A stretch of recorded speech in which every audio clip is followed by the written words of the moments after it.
Facebook మరియు Instagram ఖాతాల నిబంధనలను పదే పదే ఉల్లంఘించినందుకు ఇరాన్ అయతుల్లాకు చెందిన నాయకుడు అలీ ఖమేనీని ఫేస్బుక్ మరియు ఇన్స్టాగ్రామ్ ఖాతాల నుండి తొలగించాము అని మెటా గురువారం ఓ ప్రకటనలో తెలిపింది. రష్యా అధ్యక్షుడు వ్లాదిమిర్ పుతిన్ గురువారం ఒక ఇంటర్వ్యూలో రష్యా తన ప్రయోజనాల కోసం పోరాడుతుందని, అయితే ఉక్రెయిన్తో యుద్ధాన్ని పోలాండ్, లాట్వియా లాంటి ఇతర దేశాలకు విస్తరించడంలో ఆసక్తి లేదని ఆయన తెలిపారు. అస్సాంలోని 3 లోక్సభ నియోజకవర్గాలకు ఆమ్ ఆద్మీ పార్టీ తన అభ్యర్థులను ప్రకటించింది.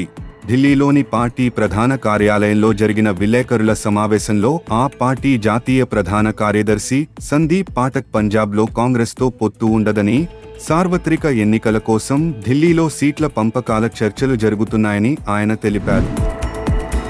భారతదేశ మయన్మార్ సరిహద్దులో ఇరువైపుల ప్రజలు అధికారుల ఆదేశాలు లేకుండా 16 కిమీలు ఒకరి భూభాగంలోకి మరొకరు ప్రయాణించడానికి అనుమతించే స్వేచ్ఛా ఉద్యమ పాలనని తక్షణమే నిలిపివేయాలని, భారతదేశ మయన్మార్ సరిహద్దులో కంచె వేయాలని కేంద్ర ప్రభుత్వం సిఫార్సు చేసిందని హోంమంత్రి అమిత్ షా అన్నారు.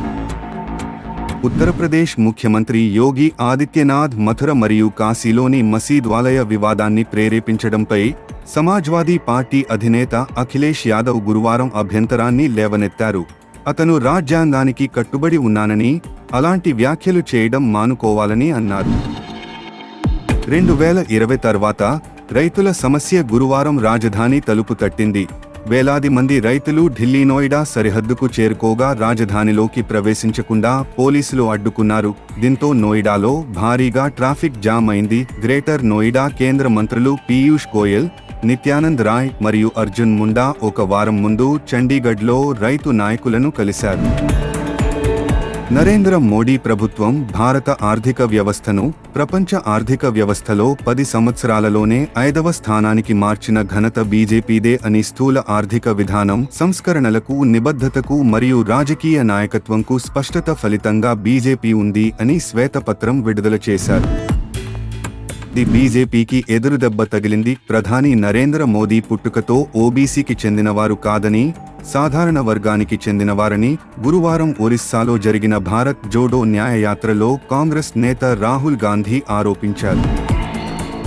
ప్రధాని కులంపై రాహుల్ చేసిన వ్యాఖ్యలపై దుమారం చెలరేగగా బీజేపీ సభ్యులు మరియు కేంద్ర మంత్రులు ఇది పచ్చి అబద్ధమని, మోడీ గుజరాత్ సీఎం కావడానికి 2 ఏళ్ల ముందే ఆయన కులాన్ని ఓబీసీగా ప్రభుత్వం నోటిఫై చేసిందని వారు పేర్కొన్నారు. Heera gold managing director Nowhera Shaik September 29, 2017న ఓవైసీ నుండి 100 కోట్ల రూపాయల నష్టపరిహారాన్ని కోరుతూ పరువు నష్టం దావా వేశారు. ఏఐఎంఐఎం అధ్యక్షుడు, హైదరాబాద్ ఎంపీ అసదుద్దీన్ ఓవైసీపై దాఖలు చేసిన పిటిషన్ను తెలంగాణ హైకోర్టు న్యాయమూర్తి జస్టిస్ లక్ష్మీనారాయణ అలిశెట్టి గురువారం విచారణకు స్వీకరించారు.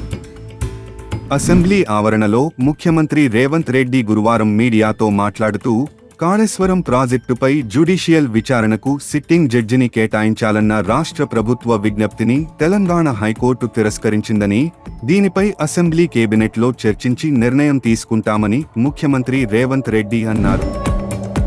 ప్రతిపక్ష నేతకు ఏళ్ల తరబడి కేటాయిస్తున్న ఆఫీస్ కాకుండా కేసీఆర్కు చిన్న గదిని కేటాయించడంతో బీఆర్ఎస్ పార్టీ ఎమ్మెల్యేలు మండిపడ్డారు.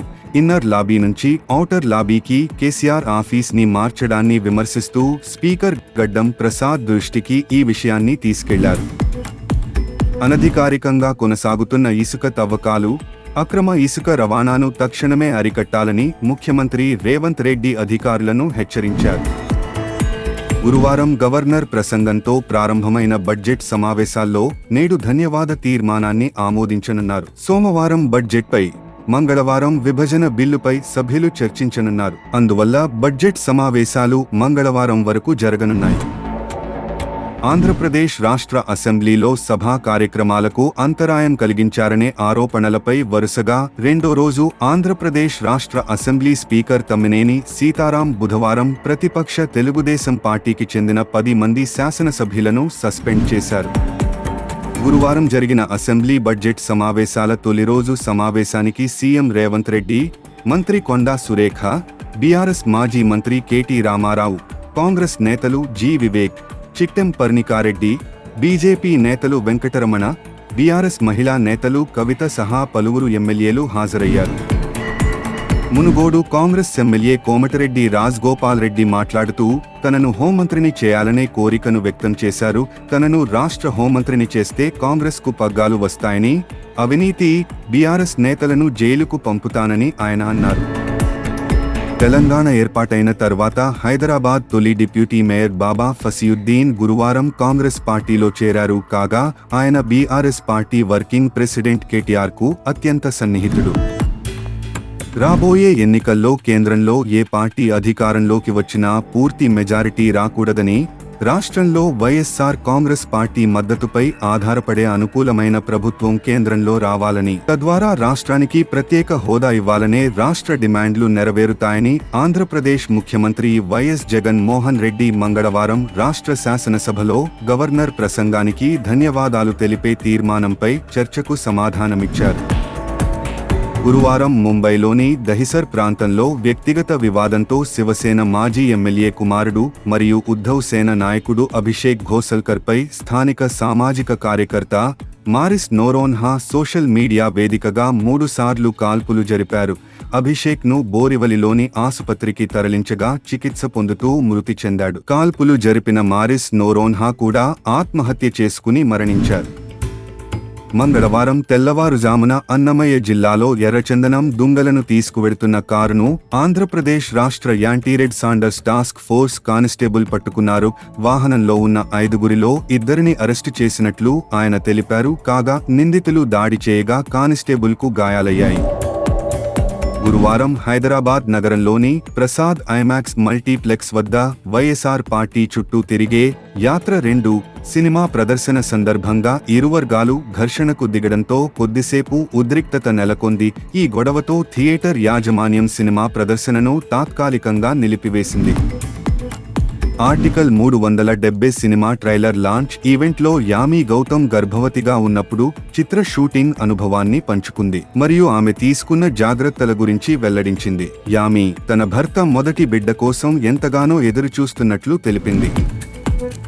విక్కీ కౌశల్ ప్రధాన పాత్రలో ఆదిత్య ధర్ ప్రతిష్టాత్మకంగా నిర్మిస్తున్న సినిమా ది ఇమ్మోర్టల్ అశ్వత్థామ. ఈ సినిమా పోస్టర్ను గతంలో రిలీజ్ చేశారు. ఈ సినిమాపై భారీగా రూమర్లు రావడంపై ఎట్టకేలకు ఆదిత్య ధర్ స్పందించారు. భారతీయ సినిమా కోసం పనిచేయడం చాలా పెద్ద విషయం అని, విఎఫ్ఎక్స్ నాణ్యతను తీసుకురావాలని భావిస్తున్నామని ఆయన పేర్కొన్నారు. అందువల్ల అవసరమైన సాంకేతికత భారతదేశంలో అందుబాటులోకి వచ్చే వరకు అతను సినిమా చేయనని పేర్కొన్నారు.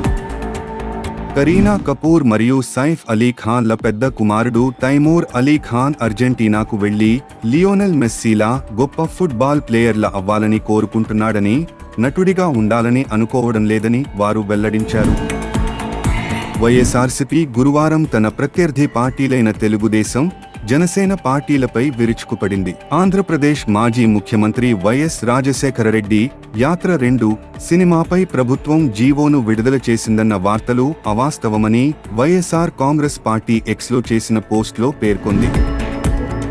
స్పోర్ట్స్ స్టార్ ఏసెస్ అవార్డ్స్ భారత veteran speedster Mohammed Shami sports man of the year అవార్డును గెలుచుకున్నాడు. ఇటీవల ముగిసిన ఓడిఐ ప్రపంచ కప్ షమీ అత్యధిక వికెట్లు తీసిన బౌలర్.